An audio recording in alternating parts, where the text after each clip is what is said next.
if you clicked on this video, you might also be looking for a reason that explains why our world is devolving into madness, okay? Everywhere you look, you've got governments going bankrupt, you've got people revolting in every single city and country all around the world, you've got 50-year high inflation.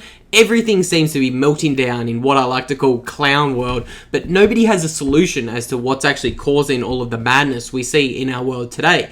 Everybody can point to a problem, but nobody can actually say, okay, this is what I think's causing this very unique, very strange world that seems to be unfolding around us today in the 2020s. But in this little video series, I'm going to propose to you what I think may be causing a lot of the madness we see in the world. I don't profess to have all the answers, but I do profess to say that we are living in a pretty unique time in human history when you zoom out a little bit and you take a look at what's actually happening around us today in terms of cycles, okay? And I obviously think something that's causing all of the madness today and causing the world to transform so rapidly today as it is in the 2020s is the fact that we're watching all of the cycles that are on screen at the moment are unwinding simultaneously at the same time. Now, regular viewers might notice this is actually part 2 of a little video series I've been putting together. We talked about something very similar in part 1 in a video I released last week where we looked at the 250-year revolutionary cycle, the 90-year fourth turning cycle, the 80-year long-term debt cycle, and the 250-year empire cycle. And in today's video, the little part 2 that I'm going to do today, we're going to be looking at how technology and understanding how technology fundamentally transforms our world is probably the most important thing to grasp. So today we're going to be diving into the 50-year Kondratiev wave cycle, also known as just the 50-year technological cycle. We're going to look at the technological revolutions that have occurred over the past 300 years, every 50 to 60 years, that have transformed our world, okay? Just think about it, whether it was the railroad, the steam engine, automobiles, electricity, steel, oil, or even the microprocessor that gave rise to the laptops and smartphones that you're probably using to watch this video. Each one of those innovations and little technological revolutions fundamentally transformed our world. So today we're going to be diving into all of that, and I'm going to be saying what I think will be the 6th industrial revolution that should be, based on this 50-year cycle, about to significantly transform our world in the 2020s. So if any of that sounds mildly interesting, stick around to the end of the video and let's get straight on into it.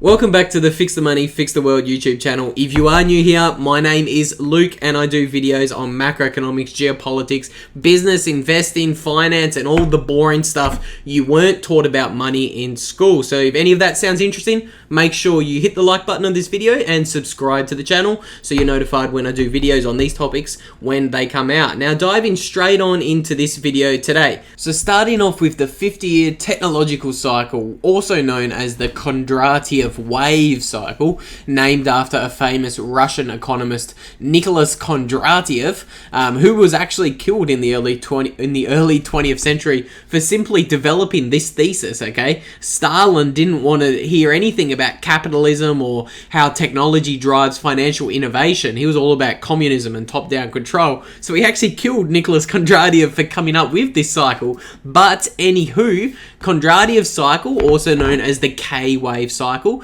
simply looks back at the past 300 years of history and says, hey look, every 50 years, a technological revolution comes along that fundamentally transforms our world. Beginning in the 1770s, we saw the first industrial revolution, which brought people out of farms and working in these big factories and big cities. And then 50 years later, in around the 1820s, we saw the second industrial revolution, which was known as the age of steam and railways, okay? And then 50 years later, in the 1860s, 1870s, we saw the third industrial revolution, which was the age of steel, electricity, and heavy engineering. And guess what? Just like clockwork, 50 years later, in the early 1900s, we saw the age of oil, the automobile, and mass production. And then 50-ish, 60 years later, we saw the fifth industrial revolution, which is the one that we're kind of coming off the tailcoats of, and that was the age of information and telecommunications. Okay, so we can see this isn't an exact science, but Kondratiev noted or observed that roughly every 50 years we saw a new technological revolution that came around and fundamentally transformed society. And it not only transforms society and how we organize as a society and how and where we live, but it also transforms economics as well. So this is something that Kondraty have pointed out that I'm personally not 100% on board with, but I'm just kind of showing you the thesis. He said that a new technological revolution created a boom and a bust cycle, okay? So this is what we're trying to talk about in this two-part video series. What's causing clown world? Is it economic booms and busts, or is it technology, or what is it? I'm just showing you everything that there is to know about the important cycles that I've come across anyway. So Kondraty have showed that he thought every 50 years that a technology came along, it caused an economic boom and bust. Makes a little bit of sense on the surface, okay? A new technology comes along and it creates lots of new companies and lots of new industries. It also creates Schumpeter's theory of creative destruction, where a new technology comes along as the old technology is dying and causing a decay in society and a decay in markets, okay? And the reason you get that decay is essentially you pick all the low-hanging fruit that a new technology brings you, and then eventually the only innovation or economic boom that happens is from unproductive debt. And obviously we all know what happens to unproductive debt, because we talked about that in part 1 of this little video series when we looked at the 80-year long-term debt cycle. And eventually when you reach unsustainable levels of debt and you have consumed far more than you have produced, that debt needs to be liquidated, okay? And that's kind of what the K-wave theory is based on. So that's a little bit about what the K-wave theory is, but where are we in our current cycle? What's going to come next? As it turns out, we're actually at the end of a K-wave cycle. The last technological revolution that we went through began around the 1960s with the invention of the microprocessor, and obviously that gave rise to the internet, the personal computer, your smartphone that you're probably holding in your hand right now. It created all of these technologies on that base of the microprocessor, and that was about 50 to 60 years ago. So what's the next technological revolution? Well, our good friends at the World Economic Forum, they're suggesting what our next technological revolution should be. You can see this chart here kind of hypothesizes that the 6th wave is going to be, you know, this artificial intelligence, this Internet of Things, robotics, and clean tech, as they call it. That's what they want the next technological revolution to be. And obviously our good friends at the World Economic Forum have lots of ideas of what they want the next technological revolution to be. You can see here our good friend Klaus Schwab, he's written a book that he titles The 4th Industrial Revolution. And this interview here that I put a little screen grab on screen of, he said in 10 years he was very confident in the fact that most people on Earth would have a brain implant. So we all know what Klaus Schwab and the World Economic Forum is famous for saying. They commonly say, you will own nothing and you will be happy. So that's the kind of revolution that they want, our central planners want. But what's very interesting about technology is solutions come to problems, okay? Technology is normally created by entrepreneurs who see a problem and they create a solution, okay? So in all of these technological revolutions we've briefly touched on today, they weren't created by central planners like Klaus Schwab, okay? And obviously, yes, Satoshi Nakamoto's birthday is a very, very interesting tidbit in Bitcoin history. Satoshi listed his birthday as April 5th, 1975. So we're going to touch on that a little bit later in the video. Just a little bit of a teaser for you guys. But what's the next technological revolution, okay? Technology creates change. And what's very interesting is technology creates revolution. And this brings us into talking about the 250-year revolutionary cycle. This is just another one of these cycles that kind of says, hey, look, right now in the 2020s, something pretty big is happening. So we're due for a K-wave technological revolution. The 2020s, a technology is supposed to come by and fundamentally transform our world. And in the 2020s, guess what else is due? A revolution. So throughout the past 500 years, you can see that revolutions happen every 250 years. So if you go all the way back to the early 1500s, we had the capitalist revolution and the Protestant Reformation. If you go 250 years forward from the early 1500s, you get to the stage of the 1770s. What happened in the 1770s? The two largest revolutions in human history, the American and the French Revolution, as well as the Industrial Revolution. Now, if you grab your little clock and you go 250 years forward from the 1770s, what time frame does that pop you in? The 2020s. And I think it's awfully poetic that we're watching Bitcoin go through its monetization and adoption phase 500 years after we saw what the printing press did to the power dynamic between the state and the church, okay? The printing press decentralized information in the form of books, obviously, and it democratized that information for everyone, and that led to the separation of the church and the state for the first time in hundreds and hundreds of years. And I think it's very interesting that Bitcoin is going to do a very similar thing by decentralizing the form of money and decentralizing the access to one global monetary system for everyone on planet Earth who can afford a $50 smartphone. And I think that, like the printing press, Bitcoin will have a serious impact on our world. And I actually think it's going to separate money from state, okay? So the printing press separated church and state. Bitcoin separates money from state. That's why I call Bitcoin the 21st century printing press. Probably not the best analogy, but I'm going to run with it, okay? I like that one. So I think I do call Bitcoin the modern day printing press. And obviously technology creates revolution. And if we're going to talk about technology, I thought it would be pretty important to talk about the sovereign individual and the transition into the digital age, okay? Everything around us is being transformed digitally. Everything is in our lives is becoming more and more digitized. And The Sovereign Individual was a book that was written in the 1990s, okay? And they essentially predicted, hey, look, the transition into the digital age, or what they called information societies, was going to radically transition and transform our world. And they actually predicted the fall of the nation state. So if I was to sum up their book in 5 words, it would be the microprocessor will dissolve the nation state, okay? That was the core premise of their book. Now, that is a pretty bold claim to make, okay? Nation states have ruled the world for hundreds of years now, but the sovereign individual makes the point that that is because the technology that's been alive and around for the past few hundred years has favored centralization and power in the hands of big government. The authors of The Sovereign Individual predict that technologies such as 3D printed guns, obviously the internet, along with encrypted messaging, and most importantly, a digital cyber cash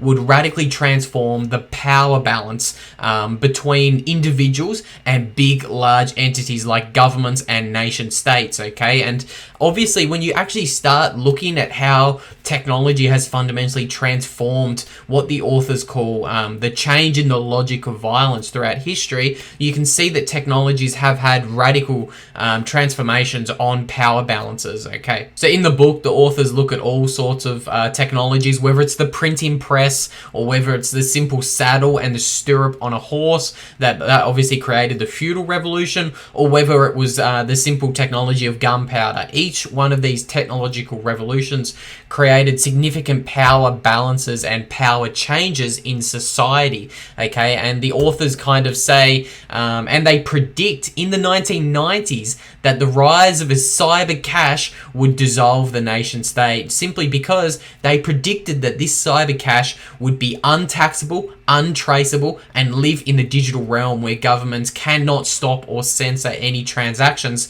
that occur on the World Wide Web, okay? Back in the 90s when they were writing the book, it wasn't called the internet. Everyone called it the World Wide Web. So just kind of shows how crazy this prediction was by the sovereign individual. You can see a quote here on screen from the book. They say, "A unique, anonymous, and verifiable. This money will accommodate the largest transactions. It will also be divisible into the tiniest fraction of value.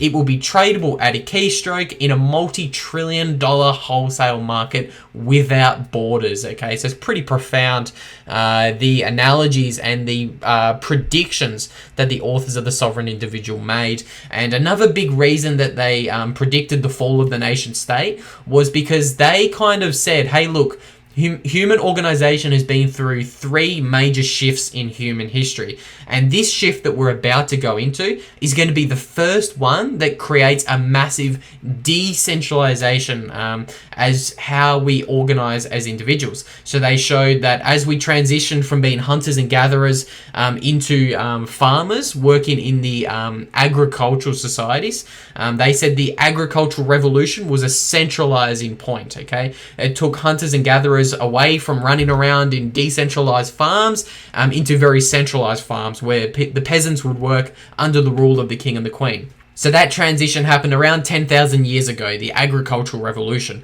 And the authors said the next major transition happened in the 1770s, okay? So nearly 8,200 years later. They said that transition was when societies transitioned from agricultural societies working in farms to industrial societies where the people would work in these large factories and work on these mechanical lines, building cars, building all sorts of things, or building skyscrapers in cities. This further centralized people and took people from working in the farms to working in the cities. But the authors say the next big transition we're going to live through is watching society transition from industrial societies into information societies. So the authors kind of predict that the internet is going to allow people to work from anywhere around the world, and they predict that the digital nomad will simply travel from whatever country that treats him and his capital the best around the world, okay? They say as the nation state kind of falls, it's going to become more tyrannical. You're going to see more taxes.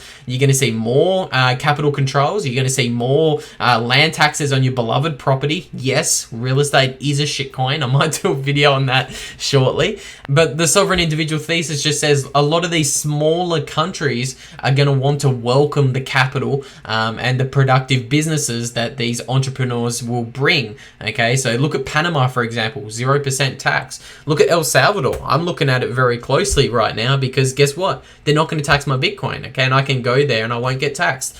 That's the simple thesis that the sovereign individual talks about. And I think it's a very good thesis to be aware of because in the digital age, I see technology as a very binary outcome, okay? We either retain self-sovereignty and freedom in the digital age, or we end up living in a digital gulag controlled by the World Economic Forum and Klaus Schwab, where you're going to be living in a metaverse where you own nothing and you'll be happy. Augustus Carstens from the Bank of International Settlements have said it himself. Central bank digital currencies will give the elites absolute control. That was his quote. Absolute control. And you can see what will happen. I think we're going to live in a world where Big Brother rises and there's going to be thought police. And the Bank of International Settlements again came out recently and said central banks have been and continue to be institutions best placed to provide trust in the digital age. Yeah, I'm not so sure that I want to be trusting big boy Augustus Carstens with my money or a big burger in front of him. And let's not forget, this ties in very nicely with those 5 technological revolutions that we talked about earlier in the Kondratiev wave 50-year tech cycle. Each one of those revolutions has moved to further centralize society and humanity. And I believe if Bitcoin is the 6th technological revolution, that is going to, for the first time in a long time, decentralize society. So the big question we need to ask ourselves is, which way, Western man? Okay, are we going to live in a digital prison where Klaus Schwab says you will own nothing and you will be happy? Or are you going to opt out and you're going to seek self-sovereignty and freedom in the digital age? And I really like this little meme here. Bitcoin is the great reset. Not reset, reset, and you will own Bitcoin and you will be happy, okay? Now that's kind of wraps up the 2 cycles I wanted to talk about today and how technology is going to profoundly transform society moving into the digital age. I probably will make a video breaking down the book, The Sovereign Individual, in more detail coming up shortly.